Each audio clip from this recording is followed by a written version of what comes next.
BA भाग प्रथम वर्ष हिंदी साहित्य प्रथम प्रश्न पत्र पद संख्या 7 और 8। प्रिय विद्यार्थियों, आज हम तुलसीदास जी के पद संख्या 7 की व्याख्या करने जा रहे हैं। पद इस प्रकार है।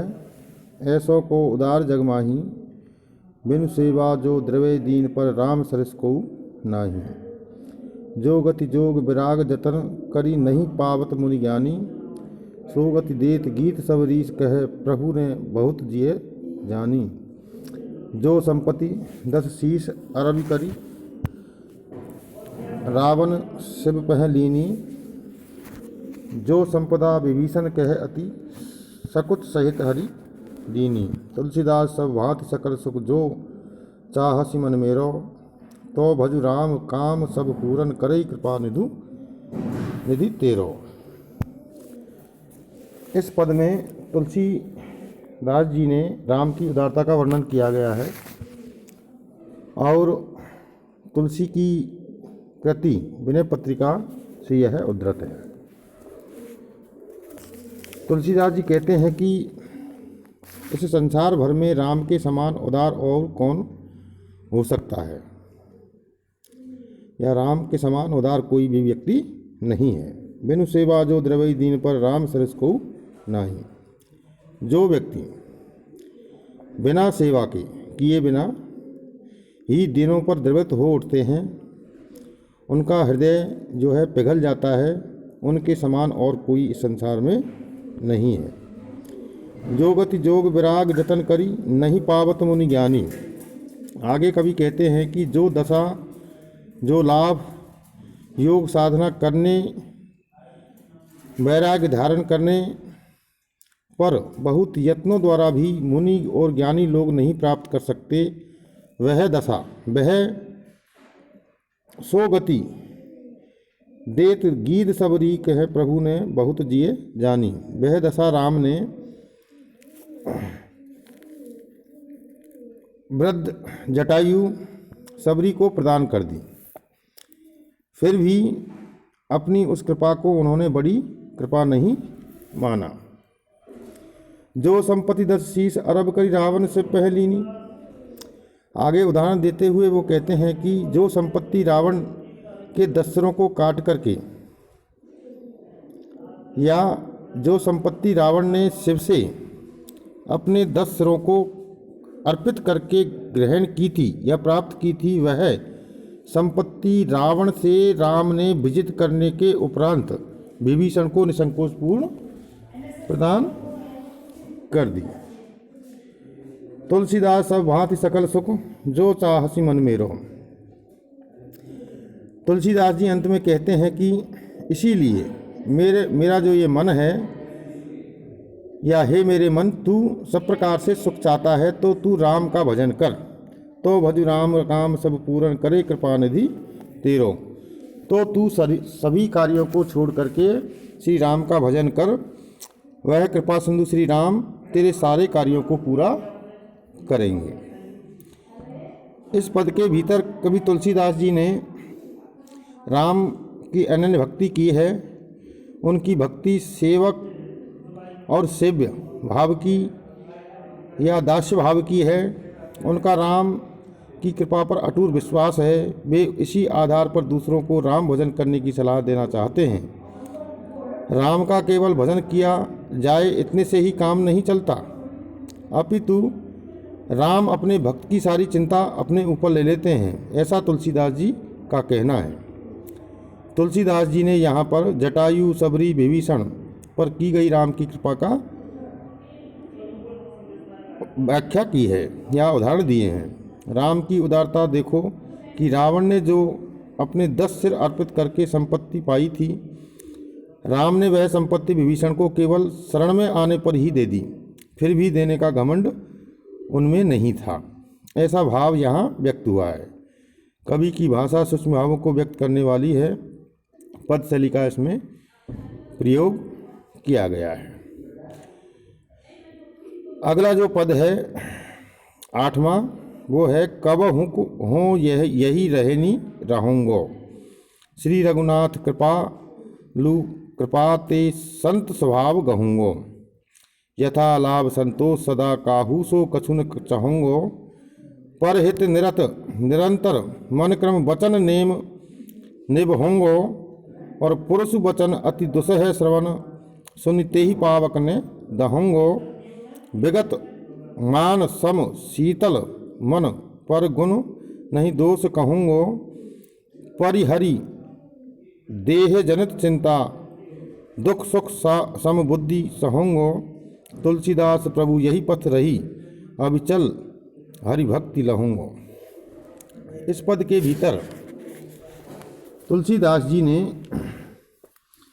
अपने भीतर जो बुराइयां हैं उनको मिटा करके संत स्वभाव प्राप्त करने की कामना की है, ताकि वे अविचल भाव से हरि की भक्ति में लीन रह सके। यह पद इसी संदर्भ में लिखा गया है। कवि कहते हैं कि मैं कब इस तरह का जीवन व्यतीत करूँगा या अपनाऊँगा। किस प्रकार का? श्री रघुनाथ कृपालु कृपा ते संत स्वभाव गहूँगो। मैं कृपालु श्री राम की कृपा से संतों के से स्वभाव वाला बनूंगा, या जब मेरे ऊपर श्री राम की कृपा होगी तब मेरे भीतर जो है संतों का सा स्वभाव उत्पन्न होगा।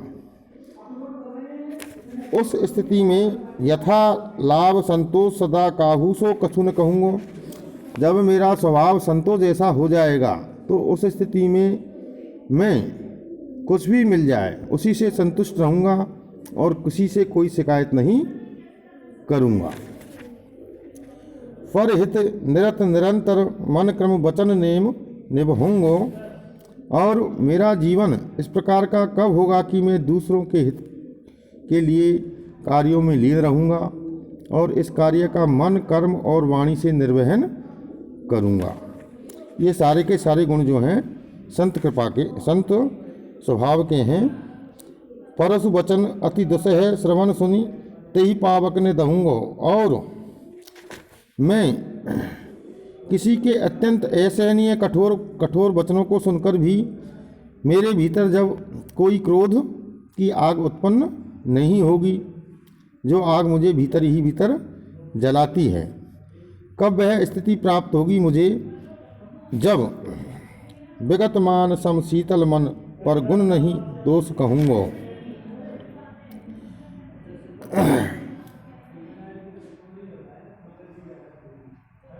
मुझ में सम्मान पाने की इच्छा न रहेगी, मन हर स्थिति में शीतल रहेगा और दूसरों के दोषों की चर्चा करने के बजाय गुणों का ही वर्णन करूँगा। ये सारे के सारे जो गुण हैं वो संत स्वभाव के हैं। तुलसीदास प्रभु यही पथ रही अविचल हरि भक्ति लहूँगो। और अंत में तुलसीदास जी कहते हैं कि हे प्रभु, जीवन में ऐसी आदर्श स्थिति प्राप्त होने पर मैं अविचलित भाव से आपकी भक्ति करूँगा। कहने का भाव यहाँ ये है कि जब मैं संत जैसे स्वभाव को या संत जैसे गुणों को प्राप्त कर लूँगा तब मैं अविचल भाव से आपकी भक्ति में निरत रहूँगा। कवि तुलसीदास जी ने यहाँ पर संतों के जीवन की आदर्श विशेषताओं का उल्लेख किया है। उन्होंने कामना की है कि मेरे जीवन में अच्छाइयाँ आएँ। इन अच्छाइयों के बिना भगवान की भक्ति नहीं की जा सकती या भगवान की भक्ति में बाधा आया करती है। तुलसीदास जी ने कामना की है कि संतों के जीवन की विशेषताओं के अवगत कराना चाहा है। इन विशेषताओं के बिना ईश्वर भक्ति बाधित होती रहती है। इस पद के भीतर कुछ कठिन शब्द दिए गए हैं जिनका उल्लेख इस प्रकार से हैं। कब हूँ, इसका अर्थ होता है कब। हूँ, इसका अर्थ है मैं। यही, इसका अर्थ होता है यह या ऐसा। गहूँगो, इसका अर्थ होता है प्राप्त करूँगा। काहू सो, इसका अर्थ है किसी से। निरत, निरत का शाब्दिक अर्थ है लगा हुआ या लीन। क्रम, कर्म। नेम, नेम से सीधा अर्थ है नियम, नियम कायदे। निबहोंगो, निबहोंगो का अर्थ है निर्वाह करूँगा, पालन करूँगा। परुष वचन, कठोर वाणी। अति दुस्सह मानी अत्यंत असहनीय, जो सहा नहीं जा सकता। श्रवण, श्रवण का सीधा अर्थ है कान। और तेही, तेही का अर्थ है यहाँ उस। पावक का अर्थ आग है या दुख से है। दहोंगो, दहोंगो का अर्थ है जलाऊंगा। विगत, जो पीछे जा चुका या बीत गया। परि, परिहरि, परिहरि मानी छोड़कर। और देह जनित, शरीर से उत्पन्न। और समबुद्धि का अर्थ है बुद्धि में समतत्व का भाव, संतुलित बुद्धि। यही इसका अर्थ है इस। और लहोंगो का अर्थ होता है ग्रहण करूँगा। तो इस प्रकार से इस पद के भीतर कुछ कठिन शब्द दिए गए थे, उनका अर्थ आपको बताया गया है।